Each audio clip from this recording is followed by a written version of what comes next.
کتنے کیسز ہیں آپ دیکھیں، جوانی کی عمر میں بے حیائی کی عادت پڑ گئی اور اس کے بعد بدکاری کرنے لگ گیا، بیماری لگ گئی، ایڈز کی بیماری ہو گئی یا کوئی اور بیماری ہو گئی. آپ دیکھیے زندگی کا ایک حصہ اس کو غلط گزارنے سے زندگی بھر کے لیے پرابلم شروع ہو گئی. ایسے کئی معاملات ہیں جن میں انسان غلطی کرتا ہے، دینی اعتبار سے، دنیوی اعتبار سے، اخلاقی اعتبار سے، خاندانی اعتبار سے. لہٰذا یہ بہت اہم عمر ہے، اس میں انسان کو چاہیے سوچ سمجھ کر فیصلے لے، اور خاص طور سے سماج کے بڑوں کی بڑی ذمہ داری ہے.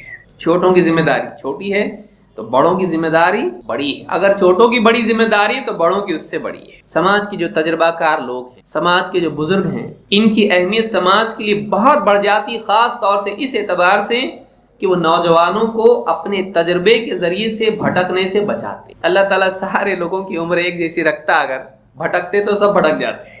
سوچیے اس کو بھی، سارے نوجوان، سب کے غلط فیصلے، سب کے سب گئے ایک کے پیچھے ایک، لیکن عمروں کا فرق، کوئی پہلے پیدا ہوا کوئی بعد میں. اس کا فائدہ کیا ہوتا ہے کہ جو سماج کے بزرگ ہوتے ہیں، جو پہلے دنیا میں آئے، وہ سیکھ لیتے ہیں، ٹھوکریں کھا لیتے ہیں، سمجھ لیتے ہیں، دنیا دیکھ لیتے ہیں.